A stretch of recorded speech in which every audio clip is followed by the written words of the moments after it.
are moving on to the last scientific session of today on Liver Transplant Society of India guidelines for liver transplant during COVID-19 times. Please note, Dr. Shweta would be presenting instead of Dr. Subhash Gupta. May I invite the chairpersons for this session, Dr. Sudhendran S., Dr. Ravi Mohanka, and Dr. Dinesh Yadav. Over to the chairpersons.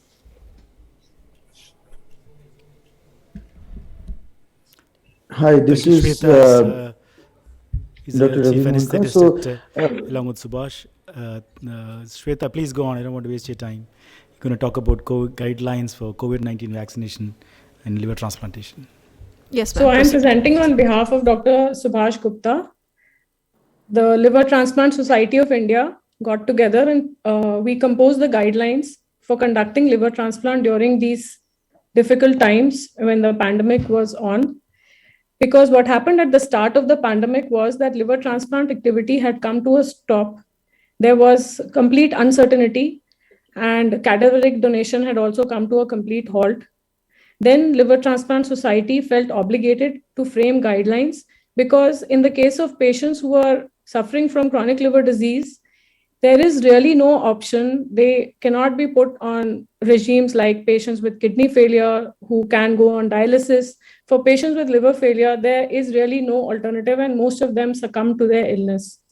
So as considering that liver transplant is a life-saving procedure for those people, we wanted that the recipient outcomes should not be compromised, but at the same time, donors should not get infected and healthcare workers should also be protected. So keeping those things in mind, a questionnaire was made and it was circulated within the LTSI so that we could take opinion from all centers which were conducting liver transplants, and all members of the community involved in liver transplant, opinion was taken from them. Along with that, we also involved infectious disease specialists and we reviewed the published literature.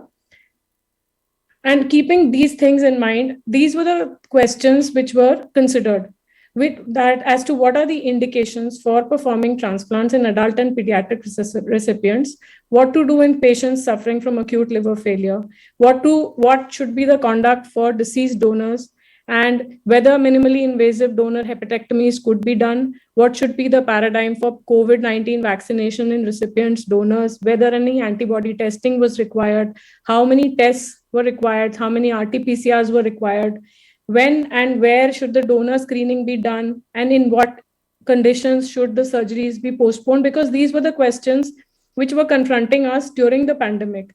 So keeping all those things in mind, we decided that we needed to frame guidelines on these and policies for donor and recipient testing. When should the patient be shifted from COVID area to non-COVID area? What should be the isolation policy? Which drugs should be considered or contraindicated? How should we take care of donors who were incidentally or became positive at the time of being taken up for transplant, and how should the patients be treated? So keeping all these things in mind, and whether we went ahead with this, and we found that those patients who were not suffering from acute liver failure or hepatocellular carcinoma but had other conditions could also be candidates which really needed a transplant. We needed to identify those. So those who had recovered from SBP or who were suffering from recurrent HE, we thought we should consider them for expeditious transplant. And so the indications for liver transplant were those which were categorized into adult urgent transplants for adults were those having acute liver failure, those who had recovered from spontaneous bacterial peritonitis or were suffering from HRS, those with acute on chronic liver failure, advanced HCC, and severe HPS. In patients who tested, if the patients who were having acute liver failure, we reviewed the literature and we found that there were conditions and reports where patients who were COVID positive were taken up for transplant. So we evaluated and we discussed, and a detailed assessment was done. And we decided that those patients who were found to have acute liver failure should not be denied liver transplant if they were found to be COVID positive. Instead, a detailed assessment need to be made on inflammatory markers. Chest CT opinion should be discussed with ID specialists, and full precaution should be taken by the team in terms of gowning, aprons, and shoe covers and glasses and taking full protection, it can be considered that even a patient who is COVID positive but suffering from acute liver failure could be considered for taking up for transplant in these times. As in the case of deceased donors, those who were COVID positive, donation should not proceed. But there was no contraindication for proceeding with minimally invasive hepatectomy, and provided protocols were made and they were followed, because it was considered that aerosolization, since it is associated with spreading of the virus, there was evidence during the first 1 year, there was a lot of hesitation in proceeding with all laparoscopic procedures.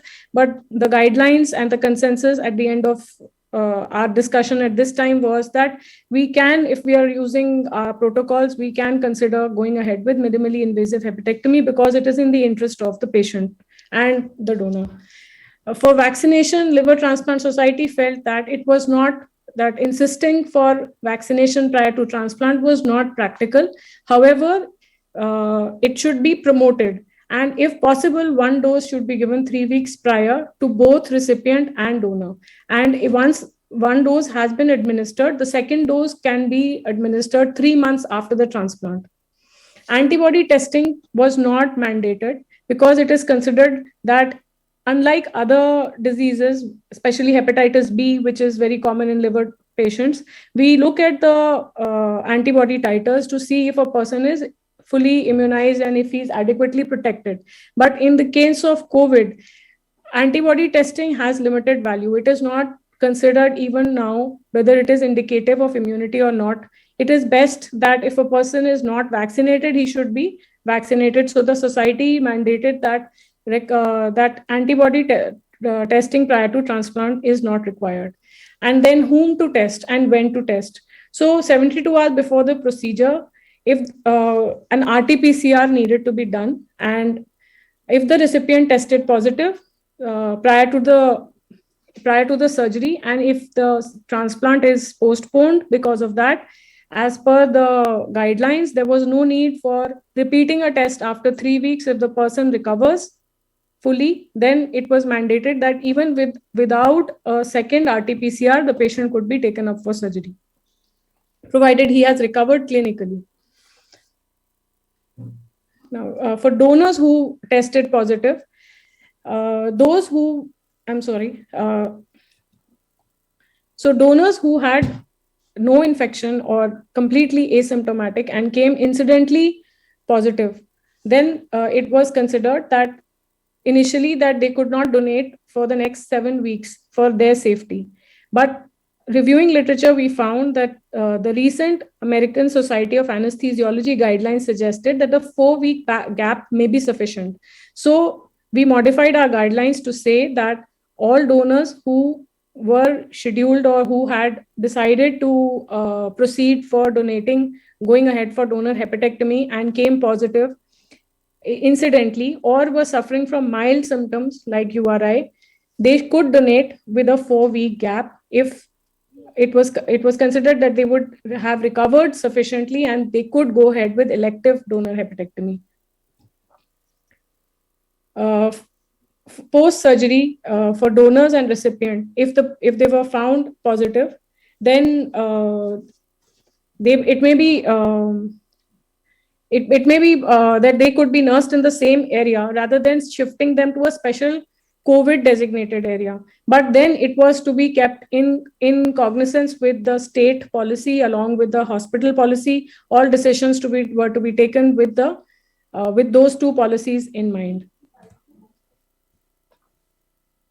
So as I was saying earlier, that if the recipient was found positive and if the transplant was delayed, then in the case of a recipient, there was no need for repeating a test if he was not suffering from florid symptoms and if he was on the improving trend from COVID symptoms, then it was not necessary to repeat the test. After 3 weeks, the patient could be taken up for transplant. And as far as shifting from the COVID to non-COVID areas, because this was a very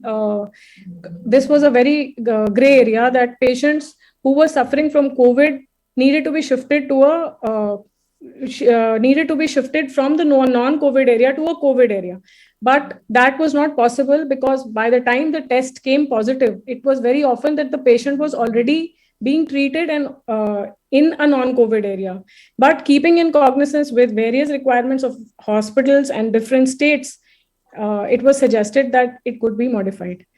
Isolation of team members following exposure. This was another concern because we need to protect our teams and we do not want all of them falling sick, and in any outcomes should not lead to any problems within the team. So in the presence of the fact that all team members and all have already been vaccinated, it was felt that even if there is a patient who it turns out to be COVID positive later on, since we all prophylactic measures are being taken, so there is no need for panicking as long as all protocols have been followed.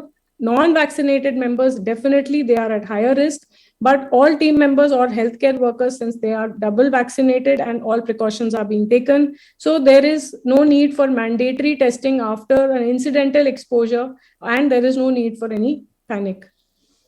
Coming back to patients and their care. So when we are using azithromycin, which we rarely use actually, the dose of CNIs needs to be adjusted, and MMF should not be stopped if immunosuppression protocol if it is part of the protocol. But IVIG and plasma therapy may have an impact on graft function.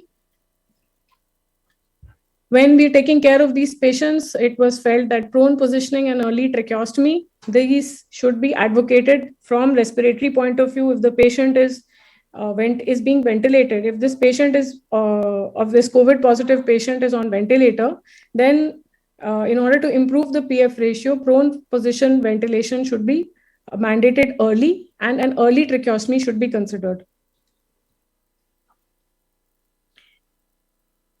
So this, I think I have already talked about that. If a donor turns out positive, so initially we were talking about a donor who was incidentally found positive before donor hepatectomy and what needs to be done.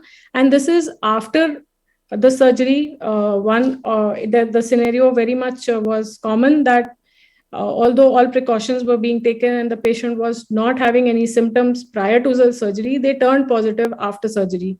So in that case, if they have mild symptoms, then they should be treated with utmost care and in the same area with all precautions. And if there was any abdominal collection or pleural effusions, they should be looked for and they should be drained. And as far as recipients are concerned, vaccination in donors as well as recipients needs to be encouraged. And immunosuppressive medication, as I said earlier, MMF needs to be continued, and monoclonal antibody should be considered.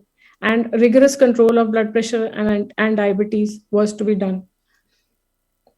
Keeping all these things in mind, of course, there is definitely a higher risk, and patients and families should be made aware about the risks of carrying out this major surgical procedure on patients during the pandemic. But if you're weighing the pros and cons, there is a small but finite risk of major complications, and they should be cognizant of this when they are going ahead with it. That's all that I have to say. Thank you. Thank you, Shweta. That's very lucidly presented, given that you had only 5 minutes to look at the slides. Is Ravi and Dinesh Yadav there? Yeah. Hi. Hi.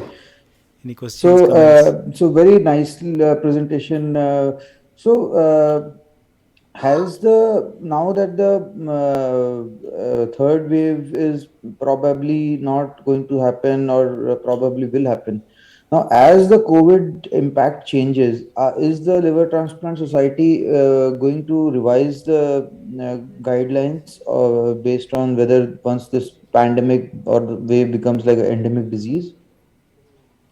I think the president and the vice president are right there, and they should actually comment on this. But if you're asking me, I would say that yes, we should, I think, have a relook, because everybody is very scared. But so the RT-PCR testing will have to continue, I guess, for some more time. We can give it a shot because, like you said, are we going to have a third wave or no? We're all waiting for, I think, the turn of the year. I think next year, March would be a good time to reconsider whether. Yeah, I think Shweta, have taken the words out of my mouth. We'll have to wait and see. And then obviously, if there are changes, we will have to bring out new recommendations. But hopefully, I think given that A lot of people had vaccinations. A lot of people have already had the COVID, etc. So we hope the third wave may not be as bad as the second one. But time will tell. So, Shweta, what are your donors who previously had COVID? Are you taking them now? Like, suppose I had a severe COVID 6 months back or something, and they are very keen to donate. Are you accepting them now? Yeah, actually, if like you said, severe COVID. So if they had severe COVID and if they have no sequelae and if they are actually, I'm sure the keenness to donate would be in order to save the life of somebody who's very close to them. And since there is no other option, I think that if we can screen them and evaluate them well, if they don't have any sequelae, especially cardiopulmonary sequelae is what we are looking at in addition to various other things. So a CT scan speaks volumes on that. So if they are fine that way, and if there is no real great risk to them, we can proceed. So mandatory CT chest for all donors who had previous COVID, and if it's okay, maybe go ahead. Not for all Not all, previous only. COVID donors, only those who had severe disease. Okay, so we are sort of taking for everyone. Because those who were detected, like incidentally diagnosed RT-PCR positive prior to surgery, after all testings, who did not have any symptoms, in Okay, those that, donors, okay. we just waited for weeks. Yes. Okay. Dinesh, Ma'am, are you vaccinating the patients before going for liver transplantation routinely? And how is the antibody response in these patients? Actually, we are not, we are only suggesting to them that they should get vaccinated. So now we are getting a lot of patients who have received one dose. And if they are, because I think the way forward is to just take precautions, and antibody levels really have no meaning, so we're not following them. So it's a matter of not getting exposed, taking, donning, masking, and taking all precautions in those, and those who are vaccinated, it's excellent, but we're not insisting on vaccination. If there is time, if we think that there is 3 weeks to their transplant, then we are asking them to get vaccinated, and most of them are coming vaccinated with one dose. Because at Medanta in kidney transplant patient, we are pre-transplant vaccinating them with 2 vaccines, 2 doses of the vaccine, because we have dialysis therapy which can bridge the transplant. So But then would you want a gap between the transplant and the last dose? last dose, 2 weeks. Okay. 2-week gap between the last dose and the transplantation. And many patients with Covishield are forming good antibodies, so we are transplanting them even with a single dose of the vaccine, after single dose of the vaccine. So in fact, many patients have good antibody titer with a single dose only. And ma'am, how is your experience of post-liver transplant patient who developed COVID after transplantation? What was the outcome, mortality like that? Actually, we haven't, we had 2 patients only who had COVID post-transplant.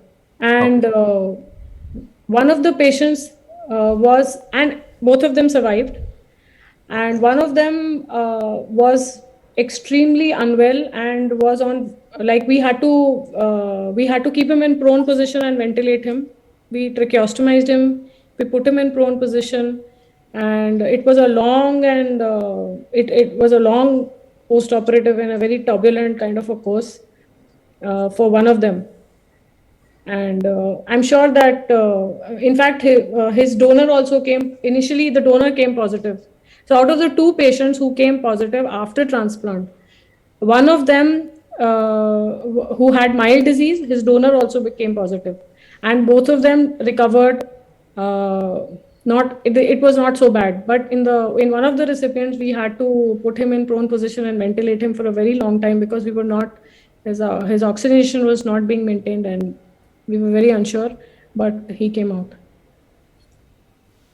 And overall experience of post-transplant patient, old patient also, what was the mortality and outcome? In patients Not in in which the patient? immediate, but all patient or liver transplant patient. How is your experience of their outcome? Like in kidney transplant patient, we have around 150 kidney transplant patient who develop COVID infection, and mortality rate was around 12% in our center. Morbidity or So mortality? So morbidity was 12%, or mortality was mortality is 12%. 12%. That's very high. Yeah. So in our setup, we had a lot of cases who, like we had patients who had COVID and they were found to be COVID positive, and we could not go ahead with transplant at that time. And we lost a couple of patients because they got COVID, and we're waiting for them to recover from COVID. We could not go ahead with the transplant. But out of all the patients whom we've transplanted, I think only 2 patients had COVID post transplant. That's very good outcome, I think. That's very good. So it was, Long-term we were post- lucky. We only had 2 patients who had, or maybe that. I mean, that's what I can recollect. Maybe Dr. Gupta can give a better picture. But long-term But we are managing the post-trans- COVID ICU, so I think I'm not so inaccurate. I think we just had 2 patients. No, yeah, long-term post-transplant patients. I mean, we had quite a few, about more than 50. I think officially 2 died, but because majority of them were sort of mild and some moderate. But like as Shweta was saying, there's only 2 who got admitted to the ICU with bad COVID, and These are both of them these died. 2 But are the immediate post transplant. okay. Out of, since last year, we have a series of about 80 patients who've had COVID. That's what Dinesh was asking, I think. Yeah. Okay. Yeah. Yeah. In fact, we're collecting data to that effect. Dr. Sudhindran is. Yeah, we're trying to collect that. So We have about 30 patients who've contracted COVID after transplant. Out of the 10-year, 15-year of follow-up of all the transplant patients, we've got 80 patients, and we have lost quite a few. Yes. anyway, I think if there are no further questions, we could probably close the session. Shweta, thank you so much for making an appearance. I apologize for the No, it was very good. lack of fluency because Thank you I so just much. got the deck. Thank you, everyone. Thank you, Shweta. Thank you, speakers.